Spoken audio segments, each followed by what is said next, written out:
sommes aujourd'hui devant le collège Saint-Louis-Sainte-Marie de Saint-Mitre-les-Remparts, un bien bel établissement inauguré il y a un petit peu moins d'1 an, avec la bénédiction de Martine Vassal. Cette présence de la présidente du conseil départemental aux côtés de l'archevêque d'Aix-en-Provence n'est pas purement symbolique.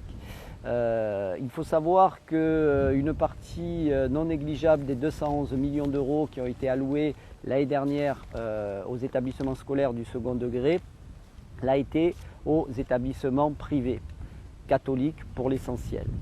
À la France Insoumise, on considère qu'il s'agit là d'une entrave au principe de laïcité et non pas que nous remettions en cause, bien entendu, la liberté de chaque parent de scolariser leurs enfants où bon leur semble, y compris dans des établissements confessionnels. Non, le problème est que cet argent-là, on le pense, pourrait être mieux utilisé. Par exemple, pour fournir gratuitement des fournitures scolaires à tous les collégiens du département, voire utiliser cette somme d'argent qui provient entre autres de nos impôts pour le passage au 100% bio, 100% local dans les cantines du département.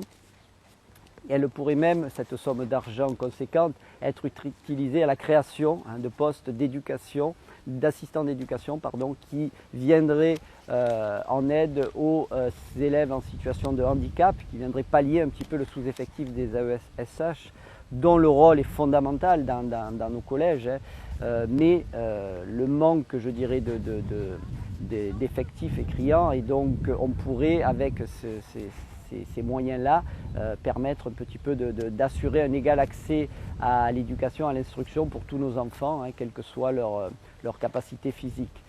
La laïcité, ce n'est pas le rejet de l'autre, ce n'est pas la haine de l'autre, comme tente de le faire croire le Rassemblement national. Mais la laïcité, elle n'est pas non plus à géométrie variable. J'entends dire que le binôme Julia-Etch est composé de défenseurs de l'école publique et laïque. Je veux bien. Mais alors comment expliquer que leur suppléant soit M. Vincent Goyer, maire Les Républicains de Saint-Mitre, qui est l'un des plus grands, qui a été l'un des plus fervents partisans de l'installation de ce collège catholique sur sa commune. Avec mon équipe de candidats, Nadia Dorini, Michel Roussel, Magali Deledy et moi-même, nous défendons une laïcité sans ambiguïté.